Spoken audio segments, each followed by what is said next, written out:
Well, we are now to the part of the show where we're going to find out what's been going on with launches. It's out to Yeah. launch with Chris Butler. Chris, what's been going on over the year and what are we looking forward to? Well, actually, it's kind of interesting what Patrick was just talking about there with Mars and the Moon. The Moon getting front and center compared to Mars. Actually, it's thematically appropriate. You guys will see what I mean. We are doing a forwards and backwards look this time. We're going to look back at 2021. And of course, we'll address some of the very important things that are going on right now as we speak. And then look forward to 2022. Now, 2022 is going to have a little bit of a different complexion. It'll be different in a couple different ways this year from last year. One of the things you may remember, if you're thinking back on 2021, a lot of the things we talked about in All Space Considered, we've talked a lot about Mars, but not Mars launches. There weren't any Mars launches, but we were talking about results from Mars. Usually these things are very distinctive and very different one from the other. In February of last year, it's hard to remember, this really was this recently, 3 spacecraft arrived at Mars. Now, Dr. Reitzel is going to talk more about that in a minute. The point I want to make here is that usually it's when the vehicles arrive that we start getting the results. And that time is usually quite a long time after the launch because these places are a long way away. That's normal. In 2022, we're going to see something a little bit different because a lot of launches are going to be occurring to a destination closer than the distant planets. So the arrivals will be much faster. Now, I will say that, yes, we had magnificent results all year from these missions at Mars. That'll continue into, of course, 2022 as well. And to talk about things we were talking about last year, space stations. That's with an S at the end, space stations, because the International Space Station was joined by the Chinese space station that launched their core module in late April. So they got started on the construction of that. They have sent not astronauts, but taikonauts, which is what the Chinese call their spacefarers, up to it. They will be doing more missions to it and enlarging it throughout 2022. And by the way, we've talked about the International Space Station. During this last year, we had 2 new modules arrive at the International Space Station. The Nauka module and the Perchal module, they both arrived, sent up by the Russians. Now, a point I want to make about that, we've talked about whether or not the International Space Station is coming to the end of its lifespan.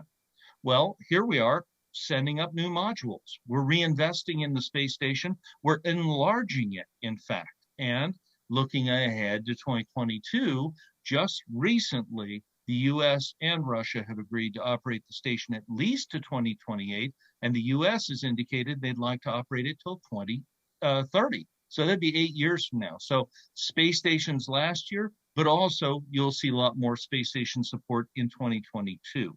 We don't usually talk too much about space tourism, people going up just to have fun. Well, I mean, that's not really space science as such, although it is important that new vehicles are coming online, like the Virgin Galactic space plane that you see on the left there, and the New Shepard suborbital rocket on the right. These are new space vehicles, and we've noted their success. It is true from a historical perspective that in July of last year, private citizens riding on private spacecraft entered space for the first time. Now, there have been some space tourists before, but they were on government spacecraft. Okay, they bought a seat on that. This is all private, as was the launch of a crew, crew? By the way, maybe we don't even use the term anymore. Participants, passengers, 4 passengers on a SpaceX Dragon in September took the first purely private mission on a private vehicle into Earth orbit. Now, that's also something to look forward to in the future because we're going to have the Axiom 1 mission, again, riding on a Crew Dragon. They're actually going to go to the space station. We'll talk more about that later. The main thing was, looking back at 2021, the start of private tourism spaceflight. So a historic moment. As far as science missions, 2 of the ones that strike me as being especially important from last year, the LUNACY mission. launched in October successfully, and I just love where it's going. It's an exotic place, the Trojan asteroids out by the orbit of Jupiter. These are completely unexplored. I've been fascinated by this my whole life, wondering what the Trojan asteroids were like. Well, now, as I mentioned, usually launches like Lucy's happen a long time before you get there. It won't be arriving for many years, but safely on its way.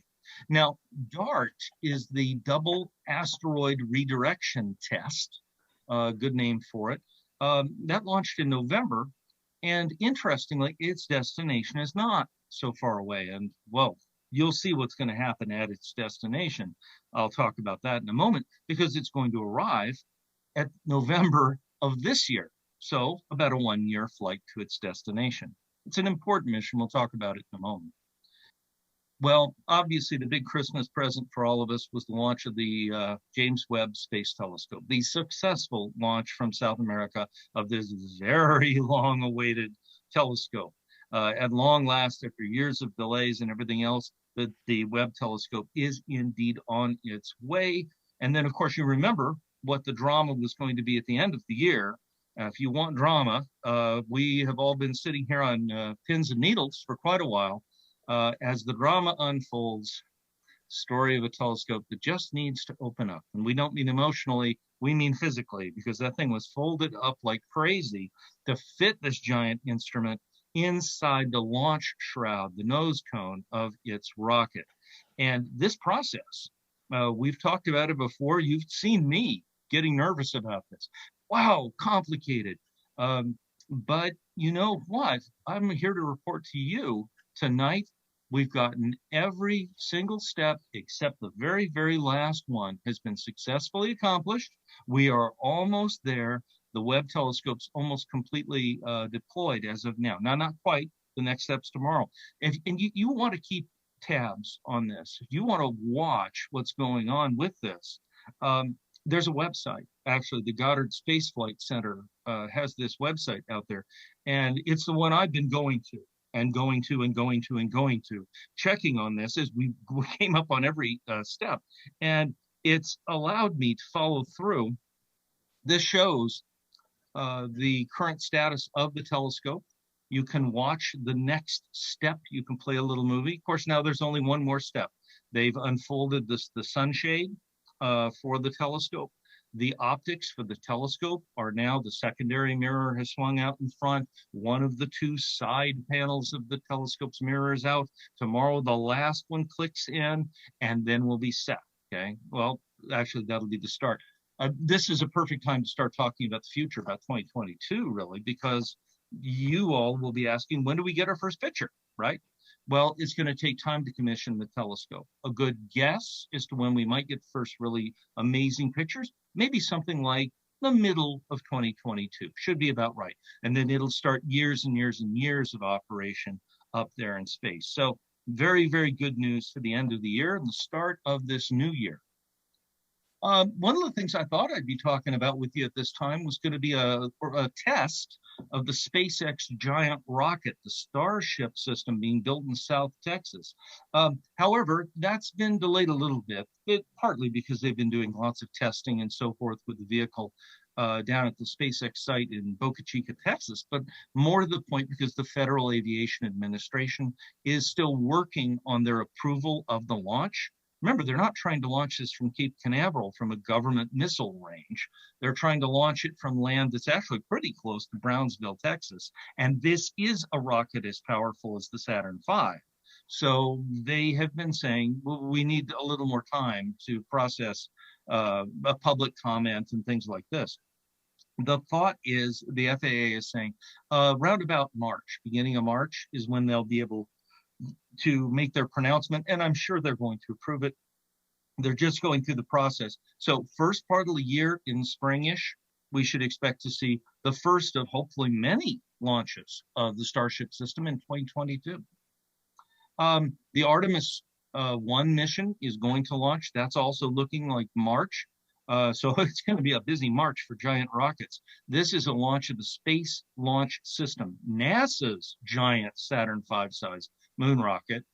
taking the Orion spacecraft, no astronauts, this is just a test, to actually do distant orbits around the moon and also carry some other payloads to the moon. But this is the starting gun in many ways of what makes 2022 so different. I've said it's going to be a different kind of year, and this is what I mean. We've talked and talked and talked for years about maybe someday astronauts would go back to the moon, we'd establish a scientific outpost, all the rest of that. You've got to wonder, well, when does it really start to happen? Now, we're not putting astronauts on the moon this year, but we are sure sending the first wave of probes and support vehicles and tests. That's all starting to happen now in 2022. And it's going to be different because when we talk about these kinds of launches, we aren't going to be waiting years until you get there. The moon is just about 4 days away, depending on how fast you try to get there. So when all space, if we talk about a launch 1 month to the moon, check with this next month, there'll be pictures and results. So this will come at you fast and furious. A couple things you may see or may not see. Tests of vehicles. We've talked about the Boeing STARLINER. It had a lot of problems. They were going to launch last year, didn't get a chance to. Will they this year? They're hoping mid-year, but we'll see. We'll see. The Dream Chaser cargo space plane, the cargo version of their space plane, they are hoping to maybe get a flight off in 2022. It would be towards the end of the year, but that's not a for sure thing. And the same definitely can be said for the gigantic, the third of these gigantic rockets, the New Glenn rocket from Blue Origin. They actually are hoping to maybe get it off in the end of this year. But again, color me skeptical. There's a lot of work to do yet. As far as lunacy, there's going to be a lot of lunacy this year. And that means moon probes. This means moon activity. Some of this will start with, in March, the CAPSTONE mission. We'll talk about it, of course, before it happens.